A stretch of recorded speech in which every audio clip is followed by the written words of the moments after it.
Welcome to Field Notes. I'm your host, Hayley Fleming, and on this episode, I'll be talking about what I learned from humpback whale researcher John Moran. John works with NOAA Fisheries at the Auk Bay Lab in Juneau and has been studying humpbacks in Prince William Sound and Southeast Alaska since 2006. John's research is focused on two main objectives. First, to answer the question, are humpback whales impacting the recovery of Pacific herring in Prince William Sound? And secondly, to observe the population of whales over time in a long-term monitoring effort. The herring spawn in Alaska signals the coming of new life to the region. The humpbacks are keyed into this and make their way to Alaska in late March to join in on the feeding frenzy. The herring are an easy target since they tend to gather in concentrated schools. In the fall, the herring group up again to get into their overwintering schools, giving the whales another shot at storing up fat. Since spring and fall draw such a crowd, these are the best times for John and his crew to set out into Prince William Sound as well. In April and September, the researchers set out to count how many individual whales are present in Prince William Sound and to observe what they're feeding on. In the spring, 80 to 90% of their diet consists of herring, then drops down to 75% in the summer and fall. One problem is identifying what the whales are eating. If they're eating krill, their poop is bright brick red and it's easy to see. If they're feeding on fish, it's browner and more diffuse. Another clue is finding scales glittering on the water. Researchers also use fish finders to find out what sorts of prey the whales are targeting.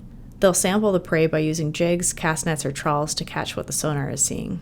If there are birds feeding in the same area, they might have a herring or a sand lance in their bill, signaling that that's what's below the surface. Whale feeding behavior tells the researchers something as well. If the whale is acting super aggressive on the surface, they're probably feeding on fish. If the whale is slower and more relaxed, that can sometimes mean it's feeding on zooplankton. It's estimated that a humpback in Prince William Sound is consuming around 500 kilograms, or about half a ton of food a day. When John originally started this project, he estimated that the whales were taking about what the commercial fishery historically took from the biomass in Prince William Sound, which is around 15% annually. To count the whales, John needs to be able to identify the whales, which is done by looking at the whale's tail, or fluke. Each whale has a distinctive pattern on its fluke that serves as an ID tool, sort of like a fingerprint. During the surveys, photos of each fluke are taken and cataloged. Over the course of this study, 400 whales have been identified going back to 2006. To identify whales, John and his team are using the Happy Whale website. This website hosts pictures of humpback whale flukes from all over the world. There is a lot of ocean to cover, so having a place anyone can post their sightings to help track the whales down is pretty powerful.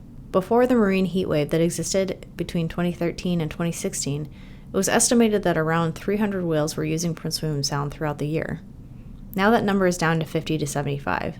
Pre-heatwave, researchers would see between 100 and 200 whales in a survey. Now that number is closer to 20 or 30. In December of 2014, John and his crew noticed that the whales weren't in their usual locations and not displaying their usual behaviors. On their next survey in April 2015, they started to see numbers of whales decrease and also noticed that some of the whales were very skinny. Currently, John and his team are trying to figure out if the decrease in whale sightings on their surveys is due to whales perishing from starvation or if they have gone somewhere else to feed. Humpbacks have very strong sight fidelity, meaning it's unusual to not see them in their typical feeding grounds of choice. That being said, during the past few surveys, the team has noticed some Kodiak whales show up in the Prince William Sound waters. This may suggest that some of our whales have gone elsewhere to feed. John says that he'd expect more whales to be using Prince William Sound due to the amount of prey that we've been seeing the last few years. A lot more krill and herring have been observed. We are seeing an increase in herring, but the humpback whale population isn't following suit. It makes researchers wonder if the whales really were keeping the population down.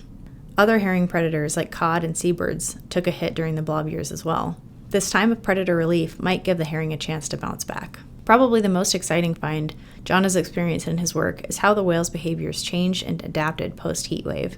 During the heatwave, we saw whales cruising the coastlines looking for whatever they could find, almost like a scratch fishing method. John said it was neat to see that they could adapt when their environment changed. Whale numbers are still low today, but whales in Prince William Sound look healthier and they've returned to their more typical feeding behaviors.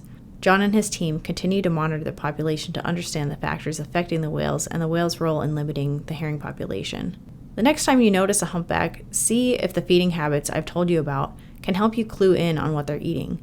And if you're close enough to get a clear shot of the whale's fluke, upload your picture to the Happy Whale website to become a part of this project yourself. This has been a production of the Prince William Sound Science Center.